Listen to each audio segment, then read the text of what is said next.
Sabi nila, kapag December, marami daw perang tao. Kinakabahan tuloy ako.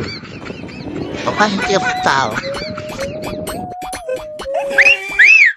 Huwag ko kayang harapin ang mga problema ko. Baka kasi akala ng problema, ini-entertain ko siya. Kaya kusang napasok sa buhay ko. Huwag ko kayang pansinin. Oh yeah. Baka sakaling lumayo ng kusa.